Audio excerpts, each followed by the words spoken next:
तो दोस्तों आपका स्वागत है आपके अपने चैनल एग्जाम विद कुलदीप पर।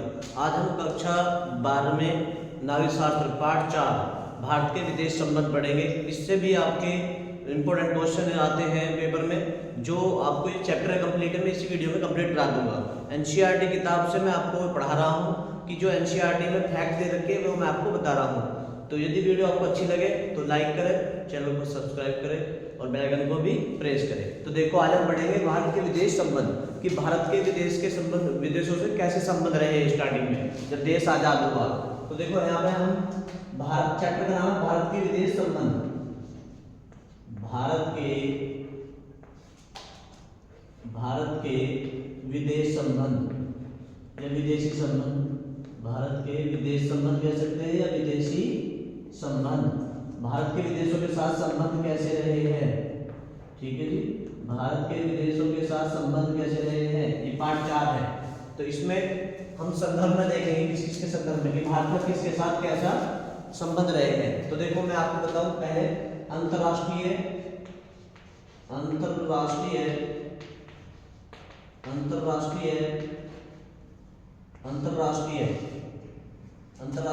संदर्भ में, अंतरराष्ट्रीय संदर्भ में क्या है, अंतरराष्ट्रीय संदर्भ में मतलब कि अंतरराष्ट्रीय स्तर पर भारत के विदेशी संबंध कैसे रहे हैं, अंतरराष्ट्रीय स्तर पर भारत के विदेशी संबंध कैसे रहे हैं, इसके बारे में मैं आपको बताऊंगा। तो आपने पढ़ा होगा शीत युद्ध के बारे में, इसके बारे में शीत युद्ध, इसके बारे में पढ़ा जी शीत युद्ध के बारे में।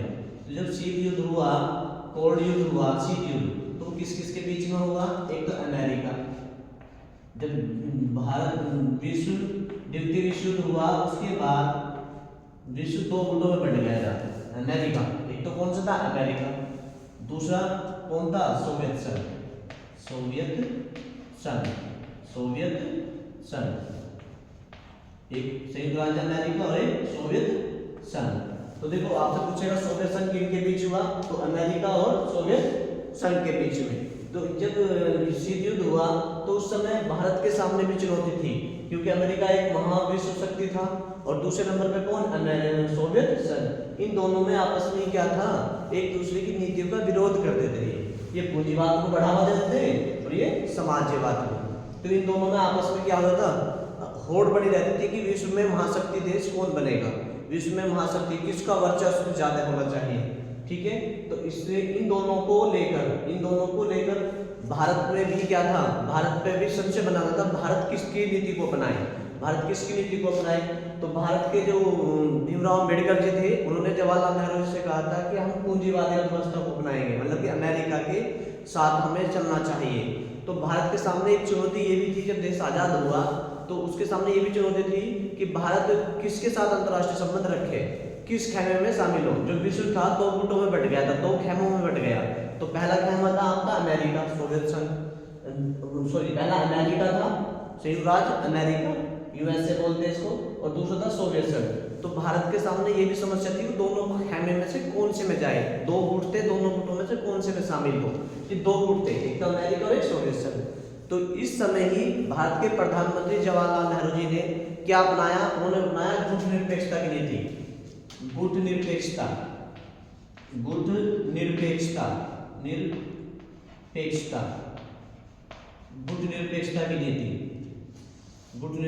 की नीति। इस समय ही पंडित जवाहरलाल नेहरू जी ने क्या अपनाया, गुटनिरपेक्षता की नीति। आपसे पूछेगा गुटनिरपेक्षता की नीति का सिद्धांत किसने दिया, गुटनिरपेक्षता नीति का सिद्धांत किसने दिया, पंडित जवाहरलाल नेहरू जी ने। अच्छा ये गुटनिरपेक्षता है क्या, गुटनिरपेक्षता की नीति है क्या, इसको इंग्लिश में बोलते हैं the policy of non alignment, ठीक है जी। गुटनिरपेक्षता, देखो ये दो गुट थे, एक था अमेरिका और दूसरा सोवियत संघ। तो भारत ने एक ऐसी नीति अपनाई, जवाहरलाल नेहरू जी ने कहा कि हम किसी भी गुट में शामिल नहीं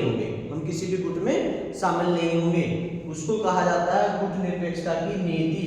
ना तो अमेरिका में और ना ही सोवियत संघ में, संबंध दोनों से अच्छे रखेंगे, हम किसी से भी संबंध नहीं बिगाड़ेंगे। तो ऐसी नीति को कहा जाता है गुटनिरपेक्षता की नीति।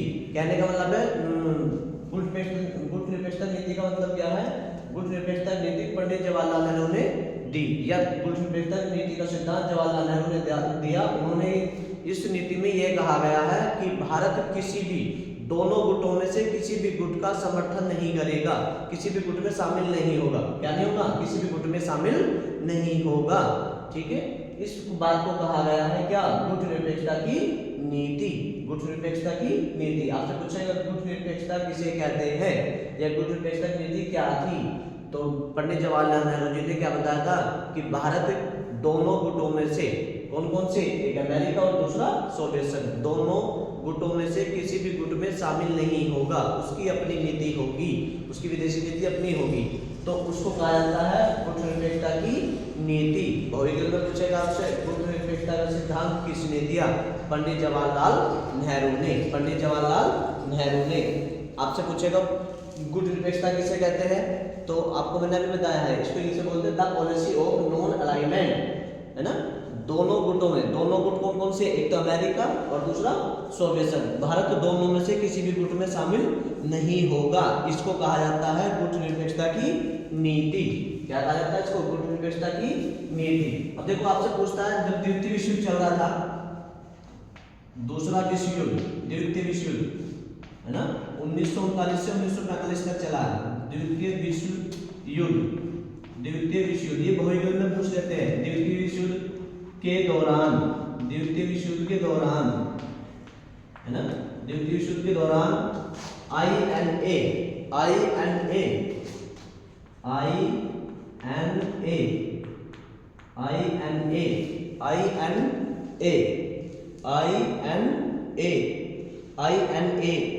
का गठन किसने किया? INA किसे कहते हैं? INA किसे कहते हैं, है ना? INA किसे कहते हैं? Indian national army. इंडियन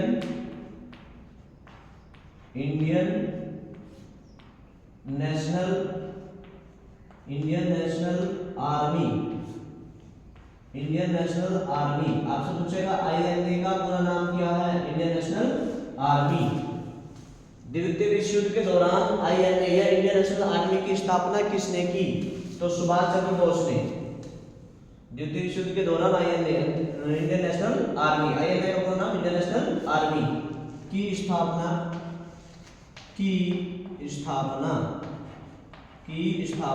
किसने की थी? सुभाष चंद्र बोस ने। की स्थापना सुभाष चंद्र बोस। आपसे पूछेगा INA की स्थापना किसने की? तो सुभाष चंद्र बोस ने। भविष्य में पूछा जाता है ये, इंडियन नेशनल आर्मी की स्थापना किसने की? तो सुभाष चंद्र बोस ने, जब द्वितीय विश्व युद्ध चल रहा था। तो आपसे पूछे गुटनिरपेक्षता की नीति का सिद्धांत किसने दिया? पंडित जवाहरलाल नेहरू ने। गुटनिरपेक्षता का सिद्धांत, गुटनिरपेक्षता नीति है क्या? गुटनिरपेक्षता किसे कहते हैं? तो जवाहरलाल नेहरू जी ने क्या कहा था? भारत दोनों गुटों में से किसी भी गुट में शामिल नहीं होगा, भारत की अपनी विदेशी नीति होगी, उसको कहा जाता है गुटनिरपेक्षता की नीति, है ना। The policy of non alignment English में बोलते हैं इसको। दो गुट कौन कौन से थे? एक अमेरिका और एक सोवियत संघ। ऐसे भी क्वेश्चन पूछा जाता है, द्वितीय विश्व युद्ध के बाद कौन सी दो महाशक्ति उभर कर सामने आई? तो पहली महाशक्ति कौन सी है? अमेरिका। पहली महाशक्ति कौन सी है? अमेरिका। दूसरी महाशक्ति कौन सी है? सोवियत संघ। इन दोनों के बीच ही शीत युद्ध हुआ था। ठीक है, अंतरराष्ट्रीय संदर्भ में आपको इतना ही बातें याद रखनी है। एक पॉइंट और आप याद करना आपको अंतरराष्ट्रीय संदर्भ में भारत का। तो भारत ने क्या करा था? भारतीय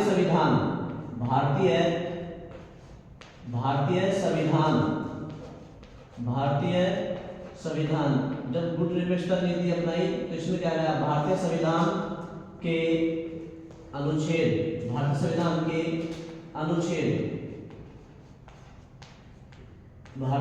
के अनुच्छेद 51, भारतीय संविधान के अनुच्छेद 51 में क्या बात कही गई है? क्वेश्चन पूछेगा भारतीय संविधान के अनुच्छेद 51 में किस चीज का वर्णन है? तो इसमें नेहरू जी ने कहा था कि हम क्या करेंगे कि विश्व शांति, अंतरराष्ट्रीय शांति और सुरक्षा,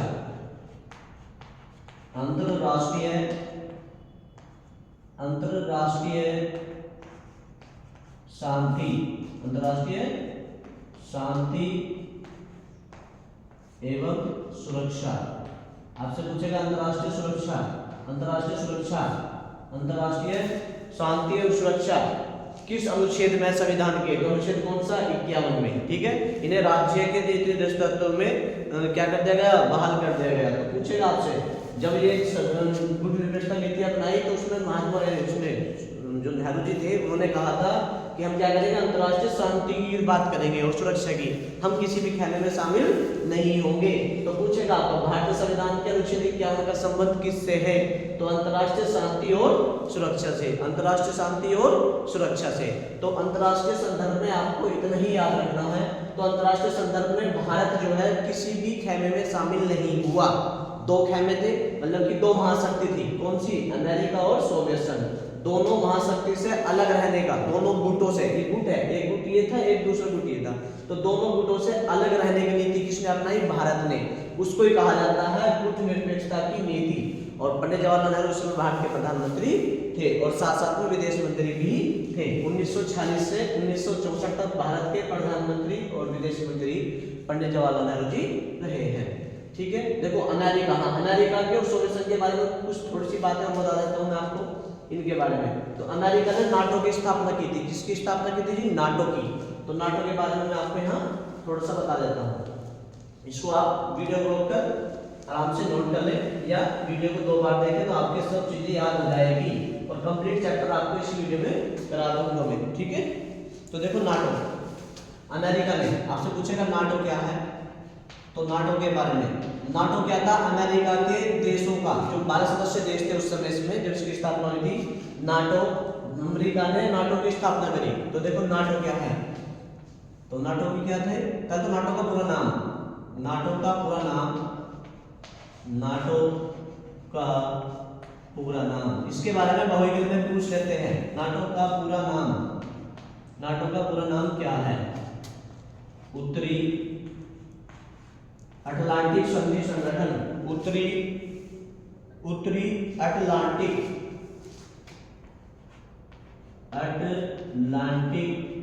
उत्तरी अटलांटिक संधि संगठन, उत्तरी अटलांटिक संधि संगठन। नाटो का पूरा नाम क्या है? उत्तरी अटलांटिक संधि संगठन। आपसे पूछेगा क्वेश्चन नाटो क्या है? तो नाटो का पूरा नाम क्या है?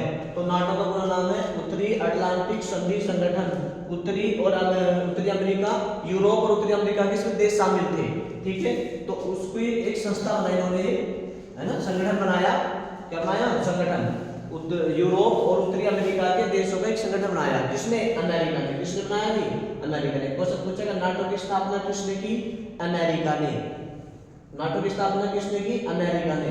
तो अमेरिका ने जो यूरोप और उत्तरी अमेरिका के देश थे उनके देशों को मिलाकर उन्होंने एक संगठन बनाया, उसका नाम है नाटो। तो नाटो का पूरा नाम पूछा तो उत्तरी अटलांटिक संधि संगठन। अच्छा, इसकी स्थापना देखो, नाटो की स्थापना कब हुई? स्थापना, ये नोट्स बन रहे हैं आपके, इनसे अलग कुछ नहीं आएगा आपका। स्थापना कब हुई? तो सन 1949 में, सन 1949 ईस्वी में। ठीक है, कहीं कहीं पे 4 अप्रैल भी दे रखा है, डेट में डिफरेंट दे रखा है किताबों में अलग अलग। तो आपसे पूछेगा नाटो की स्थापना कब हुई? तो 4 अप्रैल 1949 को हुई थी। ठीक है, यदि आप करंट की बुक से पढ़ते हो तो 4 अप्रैल 1949। तो आपसे पूछेगा नाटो की स्थापना कब हुई? तो 4 अप्रैल 1949 को। क्वेश्चन पूछेगा नाटो का पूरा नाम क्या है? उत्तरी अटलांटिक संधि संगठन। क्वेश्चन पूछे स्थापना के समय सदस्य देश, तो देखो यहाँ स्थापना के समय, स्थापना के समय, स्थापना के समय सदस्य देश, यानी का मतलब नाटो में जब नाटो की स्थापना हुई थी उस समय सदस्य देश कितने थे इसमें? तो नाटो की स्थापना के समय सदस्य देश थे 12 जी। कितने थे? 12। क्वेश्चन पूछेगा बहुविकल्प में नाटो की स्थापना के समय नाटो के सदस्य देशों की संख्या कितनी है? तो सदस्य देश कितने थे जी? 12। जब नाटो की स्थापना हुई उस समय 12 सदस्य देश थे। नाटो क्या है? अमेरिका का, अमेरिका ने यूरोप और उत्तरी अमेरिका के जो देश थे उनका एक संगठन बनाया, उसको नाटो कहा जाता है। उसको क्या कहता है? नाटो। नाटो का पूरा नाम है उत्तरी अटलांटिक संधि संगठन, उत्तरी अटलांटिक संधि संगठन। इसकी स्थापना 4 अप्रैल 1949 को हुई थी। जब इसकी स्थापना हुई थी नाटो की, किसने की? अमेरिका ने। उसमें महाशक्तिशाली देश अमेरिका ही था सबसे ज्यादा। तो अमेरिका ने जब इसकी स्थापना की तो उस समय सदस्य देशों की संख्या कितनी थी? 12। कितनी थी जी? 12। उस समय 12 सदस्य देश थे। और आपसे पूछे वर्तमान में, यदि आपसे पूछे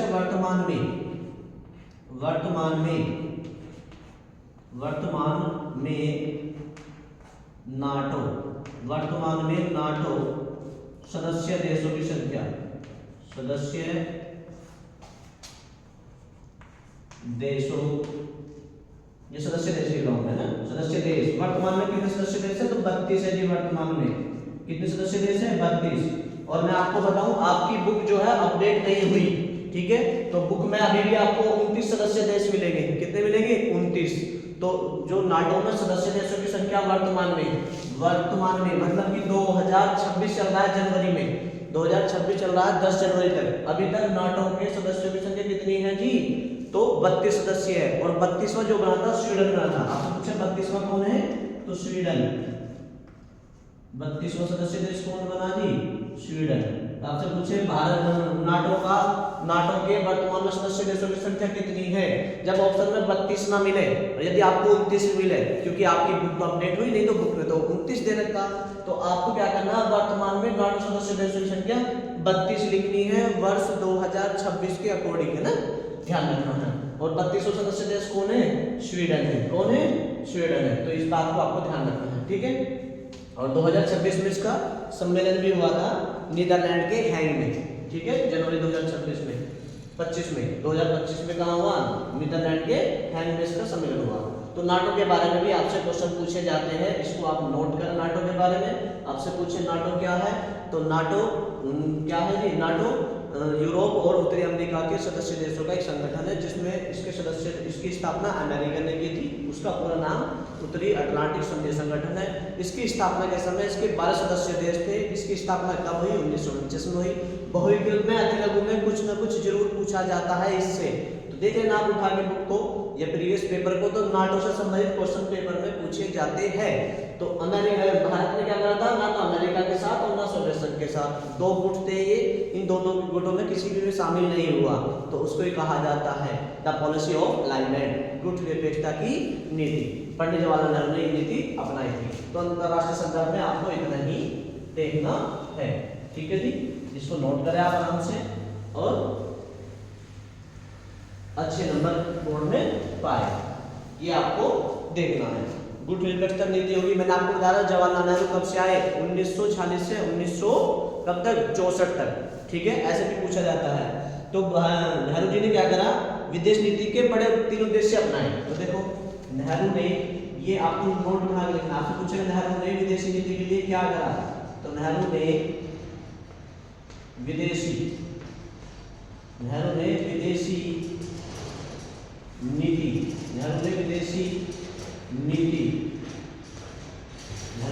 नीति के लिए क्या किया? आपसे पूछेगा नेहरू ने विदेशी नीति के लिए क्या किया? तो 3 उद्देश्य अपनाए। के लिए क्या करा जी? 3 उद्देश्य। क्या करा नेहरू ने? 3 उद्देश्य अपनाए। 3 बड़े उद्देश्य थे उनके, 3 बड़े उद्देश्य अपनाए।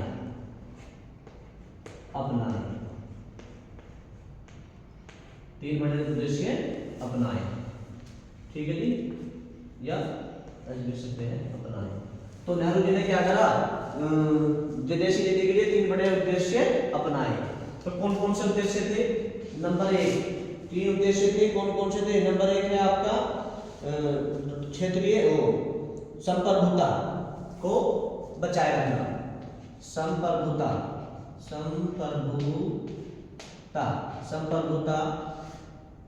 को बचाए रखना पहला उद्देश्य। तो पूछेगा भारत ने विदेशी नीति के लिए कितने उद्देश्य अपनाए? तो 3। पहला उद्देश्य क्या था? संप्रभुता को बचाए रखना। संप्रभुता कहते हैं अपना अधिकार, कि देश पे जो किसका अधिकार है, हमारा। यदि हम क्या करते हैं, भारत अमेरिका के साथ शामिल हो जाता तो भारत को किसकी नीतियों का सामना करना पड़ता, अमेरिका की बात को मानना पड़ता, या सोवियत संघ में शामिल हो जाता तो भारत किसका गुलाम, किसकी बातें मानता, किसकी, सोवियत संघ की। तो इसलिए भारत में जो नेहरू थे उन्होंने क्या कहा, गुटनिरपेक्षता की नीति को अपनाया, ताकि क्या करें, हमारी संप्रभुता को बचाए रखा जा सके। संप्रभुता हमारा अपना अधिकार हो। यदि हम अमेरिका में शामिल हो जाते तो शक्तिशाली देश अमेरिका था, और अमेरिका में हम शामिल हो गए तो किसकी बात माननी पड़ती हमें, अमेरिका की। इसलिए नेहरू जी अमेरिका में शामिल नहीं हुए, और यदि सोवियत संघ में शामिल हो जाते तो हमें किसकी बात माननी पड़ती, सोवियत संघ की। इसलिए महात्मा जो नेहरू जी थे उन्होंने क्या कहा, उन्होंने क्या करा, विदेश नीति के लिए उन्होंने क्या कहा, संप्रभुता को बचाए रखना, ठीक है। पहला उद्देश्य क्या था, अपनी संप्रभुता बनी रहेगी हमारी, ठीक है, क्योंकि हमारे पे अपना अधिकार होगा, दूसरे का अधिकार नहीं होगा। दूसरा क्षेत्रीय, दूसरा उद्देश्य क्या था, क्षेत्रीय अखंडता, क्षेत्रीय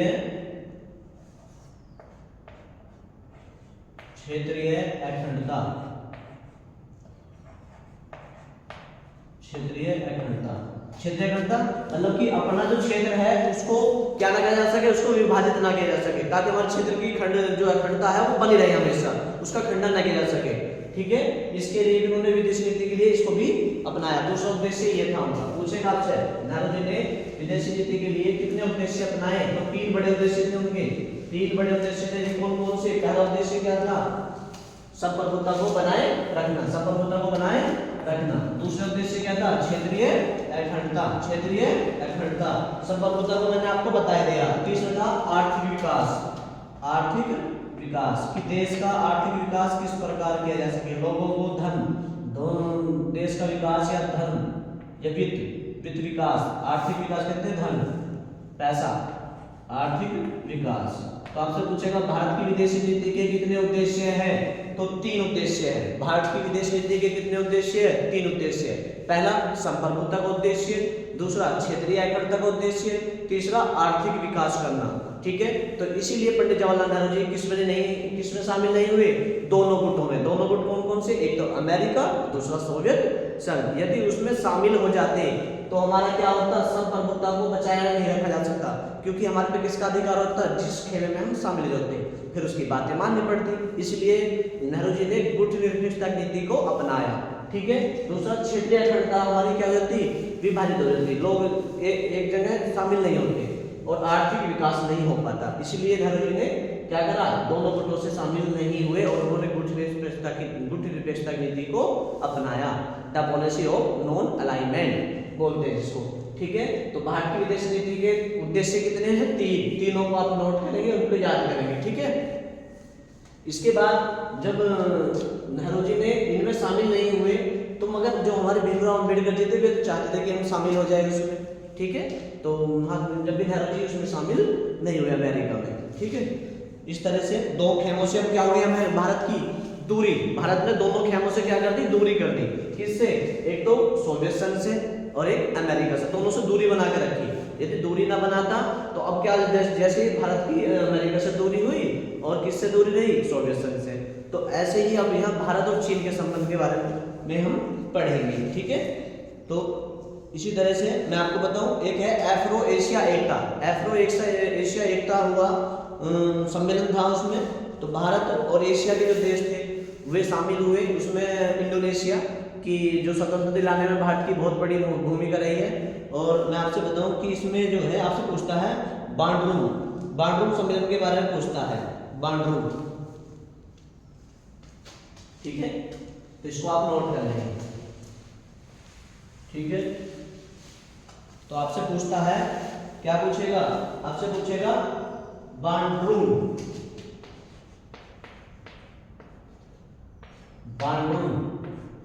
बांड्रूम में क्या हुआ, 1949 में 1949 में एक सम्मेलन हुआ था, ठीक है। इंडोनेशिया का ये है बांड्रूम, क्या है, इंडोनेशिया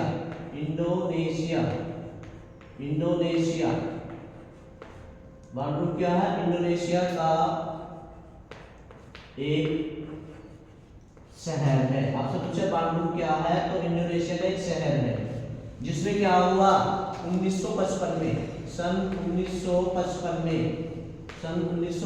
में एक सम्मेलन हुआ। क्या हुआ जी? एक सम्मेलन हुआ है जिसको एफ्रो एशिया सम्मेलन कहते हैं। एफ्रो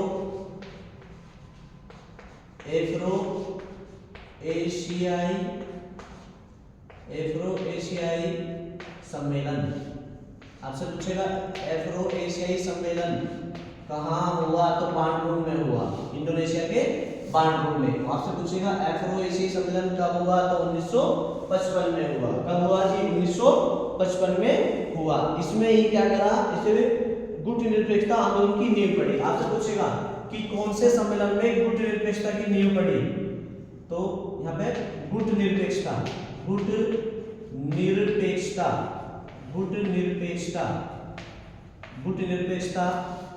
की नींव, मतलब कि जो गुट निरपेक्षता की नींव पड़ी, क्वेश्चन पूछेगा गुट निरपेक्षता की नींव कहाँ पड़ी? तो कहाँ पड़ी? बांडुंग शहर में। कौन से सम्मेलन में? एफ्रो एशियाई सम्मेलन। कब पड़ी? 1955 में। क्वेश्चन पूछेगा गुट निरपेक्षता की नींव कब पड़ी? तो 1955 में। कहाँ? बांडुंग सम्मेलन। अब आपसे क्वेश्चन पूछे बांडुंग सम्मेलन क्या है? तो बांडुंग सम्मेलन इंडोनेशिया का एक शहर है जिसमें क्या होता है? एफ्रो एशियाई सम्मेलन 1955 में हुआ, जिसमें क्या करा गया? गुट निरपेक्षता की नींव रखी गई या पड़ी। तो गुट निरपेक्षता की नींव यहीं पर पड़ी थी। ठीक है, अब पढ़ेंगे भारत और चीन के साथ भारत के शांति और संघर्ष कैसे कैसे हुआ। ठीक है, तो इनको आप नोट कर लेना आराम से। बांडुंग क्या है? इंडोनेशिया का एक शहर है। बांडुंग क्या है? एक इंडोनेशिया का शहर है। क्वेश्चन पूछेगा कि गुट निरपेक्षता की नींव कहाँ पर रखी गई? तो बांडुंग शहर में। एफ्रो एशियाई सम्मेलन 1955 में। देखो अब चीन के साथ, भारत के चीन के साथ कैसे संबंध रहे हैं? चीन के साथ शांति व संघर्ष। चीन के साथ शांति व संघर्ष। तो देखो भारत और चीन के साथ क्या हुआ? भारत और चीन में क्या करा? पंचशील समझौते पर क्या किए जी? हस्ताक्षर किए। पंचशील समझौते पर क्या किया जी? दोनों ने भारत के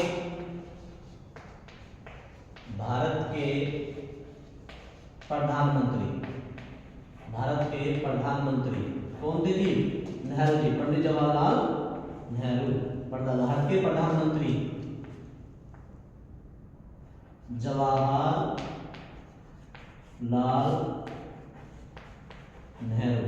पंडित जवाहरलाल नेहरू और चीन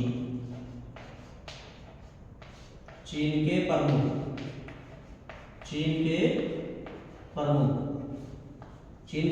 कौन थे? चीन के प्रमुख थे चाओ। क्या थे जी? चाओ एन लाई।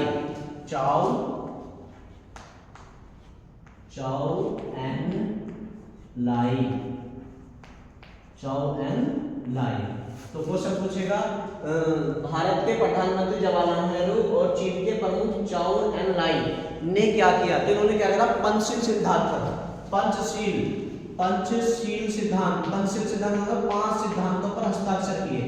पंचशील सिद्धांत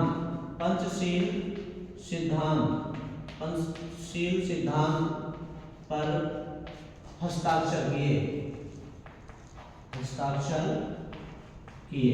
तो आपसे पूछेगा क्या पूछेगा? क्वेश्चन पूछेगा पंचशील सिद्धांत किसकी देन है?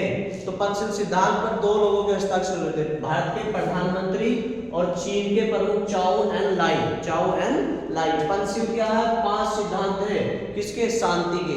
पंचशील सिद्धांत कहते हैं 5 सिद्धांत है कि कोई इसमें 5 सिद्धांत कहते हैं विश्व में शांति बनाए रखना, सह अस्तित्व व शांति बनाए रखना, क्षेत्रीय अखंडता को बनाए रखना, कोई भी एक दूसरे की नीति में, विदेशी नीति में एक दूसरे की क्या नहीं करेगा? हस्तक्षेप नहीं करेगा।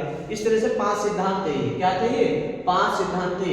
तो उन 5 सिद्धांतों को लेकर भारत और चीन के बीच समझौता हो गया, जिसको पंचशील सिद्धांत या पंचशील समझौता कहा जाता है। तो ये 5 सिद्धांत थे, उनको 5 सिद्धांतों को ही क्या कहा जाता है, पंचशील सिद्धांत कहा जाता है। इन दोनों को लेकर किसके बीच हस्ताक्षर हुए थे, तो इन दोनों को लेकर दोनों के किसके, चाउ एन लाई और जवाहरलाल नेहरू। अच्छा कब हुए, तो ये जो हस्ताक्षर हुए पंचशील सिद्धांत पर, पूछेगा पंचशील सिद्धांत पर हस्ताक्षर कब हुए, तो 29 अप्रैल 1954